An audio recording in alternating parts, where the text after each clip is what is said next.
ಇವತ್ತು ಸಂಜು ವೈಟ್ಸ್ ಗೀತಾ 2 ಒಂದು ಆಡಿಯೋ ಫಂಕ್ಷನ್ಗೆ ಭಾಗವಹಿಸೋಕ್ಕೆ ಅವಕಾಶ ಸಿಕ್ಕಿದ್ದು ಭಾಳ ಸಂತೋಷ ಆಗಿದೆ. ಈ ಅವಕಾಶ ಮಾಡಿಕೊಟ್ಟಿರೋದು ನಾಗಶೇಖರ್ ಸರ್ ನಾನು ಧನ್ಯವಾದಗಳು ಹೇಳೋಕ್ಕೆ ಇಷ್ಟಪಡ್ತೀನಿ. ಹಾಗೆ ಚಲುವಾದಿ ಕುಮಾರ್ ಸರ್ ಹುಡ್ದಬ್ಬ ಇವತ್ತು ಅವ್ರಿಗೂ ನನ್ನ ಬೆಸ್ಟ್ ವಿಶಸ್ ಹೇಳೋಕ್ಕೆ ಇಷ್ಟಪಡ್ತೀನಿ. ನಮ್ಮೆಲ್ಲರಿಗೂ ಗೊತ್ತಿದೆ ಆಡಿಯೋ ಅಂದಾಗ ನಾಗಶೇಖರ್ ಸರ್ ಸಿನಿಮಾಗಳಲ್ಲಿ ಭಾಳ ಅದ್ಭುತವಾಗಿರುತ್ತೆ. ಈ ಸಿನಿಮಾ ಸಂಜು ವೈಟ್ಸ್ ಗೀತಾ 2ನಲ್ಲೂ ಖಂಡಿತ ಹಾಗೆ ಇದ್ದೇ ಇರುತ್ತೆ. ಅವರು ಮ್ಯೂಸಿಕ್ಕಿಂದ ತೆಗೆಯೋ ಪ್ರತಿಭೆ, ಅಭಿನಯದಿಂದ ತೆಗೆಯೋ ಪ್ರತಿಭೆ ಅಪಾರ ಅಂತ ನಮ್ಗೆ ಗೊತ್ತಿದೆ. ಅದ್ರ ಜೊತೆ ಅವರು ಕೂಡ ಸಂಗೀತಗಾರರಾಗಿ ಮತ್ತು ಒಬ್ಬ ಕಲಾವಿದರಾಗಿ ಅದ್ಭುತ. ಈ ಎರಡು ಗುಣಗಳಿರೋದು ಭಾಳ ವಿರಳ, ಭಾಳ ವಿಶೇಷ. ಸೊ ಆ ಕಾರಣಕ್ಕೆ ನಾಗಶೇಖರ್ ಸರ್ ಸಿನಿಮಾ ರಂಗಕ್ಕೆ ಅವರ ಕ್ರಿಯಾಶೀಲತೆ ಮುಖಾಂತರ ಕೊಡುಗೆ ಅಪಾರ. ಮತ್ತು ನಾನು ಕೂಡ ಸಿನಿಮಾ ರಂಗದಲ್ಲಿ ಒಂದು ಉತ್ತಮ ಸಿನಿಮಾ ಅಂದರೆ ಇದು ವ್ಯಾಪಾರದ ರಂಗ, ಉತ್ತಮ ಸಿನಿಮಾ ರಂಗ. ಆದರೆ ನನ್ನ ಕಣ್ಣಲ್ಲಿ ಆ ಉತ್ತಮ ಸಿನಿಮಾ ಆಗಬೇಕು ಅಂದರೆ ಎಷ್ಟು ದುಡ್ಡು ಹಾಕ್ತಾರೆ, ಎಷ್ಟು ದುಡ್ಡು ಗಳಿಸುತ್ತೆ ಅಂತ ಅಲ್ಲ, ಎಷ್ಟು ಪ್ರಶಸ್ತಿಗಳು ಗಳಿಸುತ್ತೆ ಅಂತ ಅಲ್ಲ, ಎಷ್ಟು ದಿನಗಳು ಓಡುತ್ತೆ ಅಲ್ಲ ಅಂತ ನಾವು ಇವಾಗ ಬದಲಾಗಿದೆ. ನನ್ನ ಕಣ್ಣಲ್ಲಿ ಒಂದು ಉತ್ತಮ ಸಿನಿಮಾ ಆಗಬೇಕು ಅಂದರೆ ಅದು ಭಾವನಾತ್ಮಕವಾಗಿ ಎಷ್ಟು ಮನಸ್ಸಿಗೆ ಮುಟ್ಟುತ್ತೆ ಅಂತ. ಆ ಭಾವನೆಗಳು ಮುಟ್ಟೋದ್ರಲ್ಲಿ ನಾಗಶೇಖರ್ ಸರ್ ಬಹುಶಃ ದೇಶದಲ್ಲಿ ಯಾರಿಗಿಂತ ಕಡಿಮೆ ಇಲ್ಲ. ಅವರ ಸಿನಿಮಾಗಳನ್ನ ಅದಿದೆ. ನಾನು ಕೂಡ ಸಂಜು ವೈಟ್ಸ್ ಗೀತಾ 2 ಕತೆ ಕೇಳಿದ್ದೀನಿ. ಭಾವನೆಗಳು ಖಂಡಿತ ಮುಟ್ಟುತ್ತೆ. ಅದೇ ಒಳ್ಳೊಳ್ಳೆ ಪಾತ್ರಗಳಿದೆ. ಕಿಟ್ಟಿ, ರಚಿತಾ ಅವರು ಎಲ್ಲರೂ ಅದ್ಭುತವಾಗಿ ಮಾಡ್ತಾರೆ ಅಂತ ಗೊತ್ತಿದೆ. ಮತ್ತು ಚಲುವಾದಿ ಕುಮಾರ್ ಅವರು ಭಾಳ ಚೆನ್ನಾಗಿ ಸತ್ಯ ಹೆಗಡೆ ಸರ್ ಮೈನಾ ಥರನೇ ಈ ಸಿನಿಮಾದ್ರು ಅದ್ಭುತವಾಗಿ ಕೊಡ್ತಾರೆ ಅನ್ನೋ ನಂಬಿಕೆ ನನಗಿದೆ. ಹಾಗೆಯೇ ನಾಗಶೇಖರ್ ಸರ್ ಏನು ನೆಕ್ಸ್ಟ್ ಕೈ ಎತ್ಕೊಂಡಿದ್ದಾರೆ ಮತ್ತು ಚಲುವಾದಿ ಕುಮಾರ್ ಅವರು ಎತ್ಕೊಂಡಿದ್ದಾರೆ ಅಂದರೆ ಭಾಳ ಒಂದು ಅರ್ಥಪೂರ್ಣವಾದ ಅದ್ಭುತವಾದ ಕಾನ್ಸೆಪ್ಟು. ಅದು ಭೀಮಾ ಕೋರೆಗಾಂವ್ನ ಕಾನ್ಸೆಪ್ಟು. ನನಗೆ ಭಾಳ ಸಂತೋಷ ಆಗುತ್ತೆ. ಈ ಭೀಮಾ ಕೋರೆಗಾಂವ್ನ ಕಾನ್ಸೆಪ್ಟು ನಮಗೆ ಬರೀ ನಮ್ಮ ಕರ್ನಾಟಕದ ಕನ್ನಡ ಚಿತ್ರರಂಗಕ್ಕೆ ಮಾತ್ರ ಅಲ್ಲ, ಇಡೀ ದೇಶಕ್ಕೆ ಭಾಳ ಒಂದು ಅದ್ಭುತವಾದ ಕಾನ್ಸೆಪ್ಟು. ನನಗೆ ಗೊತ್ತಿದೆ ಇದು ಭಾಳ ಒಳ್ಳೆ ಸಿನಿಮಾ ಆಗುತ್ತೆ ಅಂತ. ನಾನು ಕೂಡ ನಾಳೆ ಇದೇ January 1st ನಾಳೆ ಪುಣೆಗೆ ಹೋಗ್ತಾ ಇದ್ದೀನಿ. ಸೊ ಭೀಮಾ ಕೋರೆಗಾಂವ್ನ ಆಚರಿಸೋಕ್ಕೆ. ಸೊ ಈ ಒಂದು ಪ್ರತಿರೋಧ ಮತ್ತು ನಮ್ಮ ಸಾಂಸ್ಕೃತಿಕ ಪ್ರತಿರೋಧದ ಸಿನಿಮಾಗಳು ಹೀಗೆ ಬರ್ತಾ ಇಲ್ಲಿ. ಚಲುವಾದಿ ಕುಮಾರ್ ಅವರು ಇಂಥ ಒಳ್ಳೆ ಸಿನಿಮಾಗಳು ಮಾಡ್ತಾ ಇಲ್ಲಿ. ಮತ್ತು ಕೊನೆಯದಾಗಿ ನನಗೆ ಇವತ್ತು ನಿಮ್ಮೆಲ್ಲರ ಜೊತೆ ಮಾತಾಡೋಕ್ಕೆ ಅವಕಾಶ ಸಿಕ್ಕಿದೆ ಅಂದರೆ ಅದು ನಾಗಶೇಖರ್ ಸರ್ ನನಗೆ ಮೈನಾದಲ್ಲಿ ಕೊಟ್ಟಿರೋ ಅವಕಾಶದಲ್ಲಿ ಭಾಳ ಮುಖ್ಯ ಕಾರಣ ಅಂತ ಹೇಳೋಕ್ಕೆ ಇಷ್ಟಪಡ್ತೀನಿ. ನಮಗೆ ನಾಗಶೇಖರ್ ಸರ್ ಅವತ್ತಿನ ದಿನ ನನ್ನ ಬಗ್ಗೆ ಅಷ್ಟೊಂದು ಪರಿಚಯ ಇಲ್ಲದೆ ಇದ್ರು ಬಹುಶಃ ಚಿತ್ರರಂಗದಲ್ಲಿ ಎಷ್ಟೋ ಸರಿ ಚೇತನ್ ತಗೋಬೇಡಿ ಅಂದ್ರೂ ಕೂಡ ಅವರು ಒಂದು ಸಾಹಸ ಮಾಡಿ ನನಗೆ ತಗೊಂಡು ಒಂದು ಅವಕಾಶ ಕೊಟ್ಟರು. ಆ ಕಾರಣಕ್ಕೆ ನನಗೆ ಭಾಳ ಧನ್ಯವಾದಗಳು. ಅದನ್ನು ಯಾವತ್ತೂ ಮರೆಯಲ್ಲ. ನಾವು ಒಳ್ಳೆ ಸಿನಿಮಾ ಮಾಡೋಣ ಸರ್. ಸಂಜು ವೈಟ್ಸ್ ಗೀತಾ 2 ಆದಮೇಲೆ ಮೈನಾ 2 ನೀವು ಚಾನ್ಸ್ ಕೊಟ್ಟರೆ ಅದರಲ್ಲೂ ಭಾಳ ಅದ್ಭುತವಾದ ಸಿನಿಮಾ ಅಂತ ನಂಬಿಕೆ ಇರುತ್ತೆ. ನಾನು ಖಂಡಿತ ನಿಮ್ಮ ಜೊತೆ ಮಾಡೋಕ್ಕೆ ಇಷ್ಟಪಡ್ತೀನಿ. ನನಗೆ ಗೊತ್ತಿದೆ, ನಾಪಕ ಇಟ್ಕೊಳ್ಳಿ, ಸಿನಿಮಾ ರಂಗದಲ್ಲಿ ಯಾರು ನಾಯಕ ನಟ ನಾಯಕಿಯಿಂದ ಓಡಲ್ಲ. ಅದು ಕ್ರಿಯಾಶೀಲತೆ ಓಡಬೇಕು ಅಂದರೆ ಅದು ಒಂದು ಡೈರೆಕ್ಟರ್ ರೈಟರಿಂದ.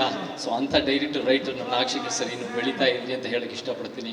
ಮತ್ತೆ ಸಂಜು ವೈಟ್ಸ್ ಗೀತಾ 2 ನಾನು ಮಾತಾಡೋಕ್ಕೆ ಅವಕಾಶ ಸಿಕ್ಕಿದ್ದು ಭಾಳ ಸಂತೋಷ ಆಗುತ್ತೆ. ಜೈ ಕರ್ನಾಟಕ. ನಾಗಶೇಖರ್ ಸರ್ ಜೊತೆಗೆ ಇಟ್ಸ್ ಅ ಡಿಫ್ರೆಂಟ್ ರಿಲೇಷನ್ನು. ದುಡ್ಡು ಗಿಡ್ ಏನು ಮಾತಾಡಲ್ಲ.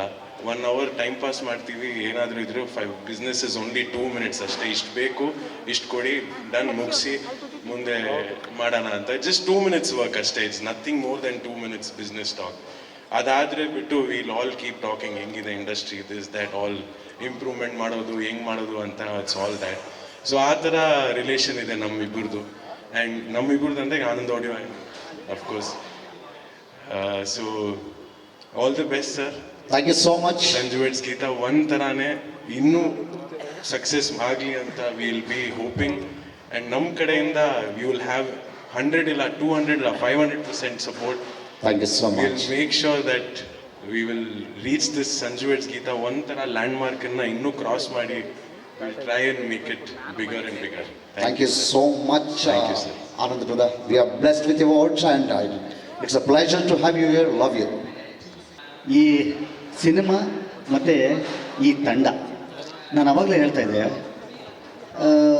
ಒಂದು ಥರದ ಪಾಸಿಟಿವ್ ವೈಬು ಈ ತಂಡ ಮತ್ತು ಈ ಸಿನಿಮಾ ಎರಡನ್ನೂ ಕೂಡ ನನಗೆ ಬಹಳಷ್ಟು ಹತ್ತಿರ ಆಗೋದೇನು ಅಂತಂತಂದರೆ, ನಿಮ್ಗೆ ವಾರ್ಮ್ನೆಸ್ ಇರುತ್ತೆ ಗೊತ್ತಾ, ವಾರ್ಮ್ತ್. ಅದು ಒಂದು ಕೆಲವು ಟೀಮ್ಗಳಲ್ಲಿ ಅದು ಸಿಗುತ್ತೆ. ಏನಕ್ಕೆ ಅಂತಂದರೆ ಅಷ್ಟು ಸುಂದರವಾದ ಮನಸ್ಸುಗಳು ಇವೆಲ್ಲ. ಆ ಥರದ ಒಂದು ಸುಂದರವಾದ ಮನಸ್ಸುಗಳಿಂದ ಮಾತ್ರ ಈ ಥರದ್ದೇನೋ ಒಂದು ಸಿನಿಮಾ ಆಗಲಿಕ್ಕೆ ಕಾರಣ ಆಗುತ್ತೆ ಅಂತ ಅನ್ನೋದಕ್ಕೆ ಈ ತಂಡನೇ ಸಾಕ್ಷಿ. ಅದಕ್ಕೆ ತುಂಬ ದೊಡ್ಡ ದೊಡ್ಡ ಮಾತಾಡಿದ್ರು. ಅಷ್ಟು ದೊಡ್ಡವನು ಏನಲ್ಲ ನಾನು. ಆ್ಯಕ್ಚುಲಿ ನಾನು ಡೈರೆಕ್ಟರ್ಸ್ ಆ್ಯಕ್ಟರ್ ಅಷ್ಟೇ. ಒಬ್ಬ ನಿರ್ದೇಶಕರು ಏನು ಹೇಳ್ತಾರೋ ಅದನ್ನು ಅಚ್ಚುಕಟ್ಟಾಗಿ ಮಾಡುವಂಥ ಪ್ರಯತ್ನದಲ್ಲಿರುವಂಥ ಕಲಾವಿದ ಅಷ್ಟೇ ನಾನು. ಇವತ್ತು ಶರಣ್ ಏನೇ ಆಗಿದ್ದಾನೆ ಅಂತಂದರೆ ಅಷ್ಟು ಜನ ನಿರ್ದೇಶಕರಿಗೆ ಸೇರಬೇಕಾದಂಥ ಕ್ರೆಡಿಟ್ಸ್ ಅದು. ಅಷ್ಟಕ್ಕೆ ಮಾತ್ರ ಇಲ್ಲಿದ್ದೀನಿ. ತುಂಬ ದೊಡ್ಡ ದೊಡ್ಡ ಮಾತುಗಳದು. ಯಾಕಂದರೆ ಈ ಥರದ ತಂಡ ಇದ್ದಾಗ ಮಾತ್ರ ಈ ಥರದ ಒಬ್ಬ ಕಲಾವಿದ ಗುರುತಿಸೋದಕ್ಕೆ ಸಾಧ್ಯ, ಗುರುತಿಸ್ಕೊಳ್ಳಿಕ್ಕೆ ಸಾಧ್ಯವಾಗುತ್ತೆ. ಎರಡನೇ ಭಾಗ ಆಗ್ತಾ ಇದೆ ಅಂತ ಅನ್ನೋದಾದರೆ, ಇದು ನೀವೆಲ್ಲರೂ ಏನು ಖುಷಿ ಪಡ್ತಾ ಇದ್ದೀರೋ ಇದಕ್ಕಿಂತ ಹೆಚ್ಚು ಖುಷಿ ಪಡ್ತಾ ಇರೋವಂಥ ಇನ್ನೊಬ್ಬ ನಾನು. ನನಗೆ ಇವ್ರ ಬಗ್ಗೆ ಬಹಳಷ್ಟು ಕುತೂಹಲ ಏನಕ್ಕೆ ಅಂತಂದರೆ, ಜೊತೆಯಲ್ಲೇ ಆ್ಯಕ್ಟ್ ಮಾಡ್ತಾ ಬೆಳೀತಿದ್ದವರು. ಇವ್ರ ಒಳಗಡೆ ನಾಗಶೇಖರ್ ಒಳಗಡೆ ಈ ಥರದೊಂದು ಅದ್ಭುತ ನಿರ್ದೇಶಕ ಇದ್ದಾನೆ ಅಂತ ದೇವರನ್ನೇ ಗೊತ್ತಿರಲಿಲ್ಲ ರೀ ನಮಗೆ. ಅದನ್ನು ನಾವು ತೋರಿಸ್ಕೊಂಡೇ ಇರಲಿಲ್ಲ. ಅವರು ಒಂದು ಸಿನಿಮಾ ಕೊಡ್ತಾರೆ, ಅದು ಹೀಗಾಗುತ್ತೆ. ಕನ್ನಡ ಚಿತ್ರರಂಗದಲ್ಲಿ ಮರಿಲಾರದಂಥ ಒಬ್ಬ ನಿರ್ದೇಶಕರಾಗ್ತಾರೆ ನಾಗಶೇಖರ್ ಅನ್ನೋದಾದರೆ, ಒಬ್ಬ ಸಹ ಕಲಾವಿದನಾಗಿ, ಅಂದರೆ ಅವರ ಜೊತೆಯಲ್ಲಿ ಕೆಲಸ ಮಾಡುವಂಥ ಕಲಾವಿದನಾಗಿ, ಅವರ ಸ್ನೇಹಿತನಾಗಿ, ಅವ್ರ ಜೊತೆಯಲ್ಲಿ ಕೆಲಸ ಮಾಡಿದಂಥ ಒಬ್ಬ ನಟನಾಗಿ, ಇದಕ್ಕಿಂತ ಒಂದು ದೊಡ್ಡ ಸಂತೋಷ ನನಗೆ ಇನ್ನೆಂಥದ್ದು ಬೇಕು ನನಗೆ. ಸೊ ಇದೆಲ್ಲದರ ಕ್ರೆಡಿಟ್ಸ್ ಅವರಿಗೆ ಸೇರಬೇಕಾಗತ್ತೆ. ಇನ್ನು ಕಿಟ್ಟಿ ಸರ್, ಅವ್ರ ಜೊತೆಯಲ್ಲಿ ಹಲವಾರು ಸಿನಿಮಾಗಳು ನಾನು ಕ್ಯಾರೆಕ್ಟರ್ ಆಗಿ ಕೆಲಸ ಮಾಡಿದ್ದೀನಿ. ಅದೇನೋ ಗೊತ್ತಿಲ್ಲ ರೀ, ಈ ಮನಸ್ಸಿದೆಯಲ್ಲ, ಯಾವತ್ತಿಗೂ ಕೂಡ ಇವತ್ತಿನ ತನಕನೂ ಕೂಡ ನನ್ನನ್ನು ಮೊದಲನೇ ದಿವಸ ನಾನು ಹೆಂಗೆ ಕಂಡ್ರೋ ಅದೇ ಥರನೇ ನನ್ನನ್ನು ಕಂಡುಕೊಂಡು ಬಂದಿರೋ ಅಂಥ ಒಂದು ಸುಂದರವಾದ ಮನಸ್ಸಿದು. ಇವತ್ತು ಅವರ ಟ್ಯಾಲೆಂಟಿನ ಬಗ್ಗೆ ನಾನು ಹೇಳಲೇಬೇಕು. ಒಬ್ಬ ಕಲಾವಿದನಾಗಿ ಅಸೂಹೆ ಬರುವಷ್ಟು ಟ್ಯಾಲೆಂಟೆಡ್ ಕಲಾವಿದರವರು. ಒಬ್ಬ ಕಲಾವಿದನಿಗೆ ಅಯ್ಯೋ ಗುರು ನಮ್ಮ ಕೈಲಾಗಲ್ವೇ ಈ ಥರದ್ದು ಅನ್ನೋವಂಥದ್ದು. ಇದು ಒಂದು ಸ್ಟೇಜ್ಗೋಸ್ಕರ ಇವತ್ತು ನಿಮ್ಮಲ್ಲೆಲ್ಲ ಮೆಚ್ಚಿಸೋದಕ್ಕೋಸ್ಕರ ಮಾತಾಡ್ತಿರೋ ಅಂಥದ್ದಲ್ಲ, ಇಲ್ಲಿಂದ ಬರ್ತಾ ಇರುವಂಥ ಮಾತಿದು. ಯಾಕಂದರೆ ನನ್ನನ್ನು ಬಹಳಷ್ಟು ಚೆಂದ ನೋಡ್ಕೊಂಡಿರುವಂಥದ್ದು. ಈ ಟೀಮಿನಲ್ಲಿ ಎಲ್ಲರೂ ಕೂಡ ಪ್ರತಿಯೊಬ್ಬರೂ ನನಗೆ ಕಂಡು ಬಂದಿದ್ದು ಈ ಸಿನಿಮಾದ ಸಕ್ಸಸ್ ಇಲ್ಲ ಸರ್, ನನಗೂ ಗೊತ್ತಿರೋ ಹಾಗೆ ಇಲ್ಲಿ ಯಾರೊಬ್ಬರೂ ಕೂಡ ಪ್ರತ್ಯೇಕವಾಗಿ ಕೆಲಸ ಮಾಡಲ್ಲ ರೀ, ಒಂದು ಟೀಮಾಗಿ ಕೆಲಸ ಮಾಡ್ತಾರೆ.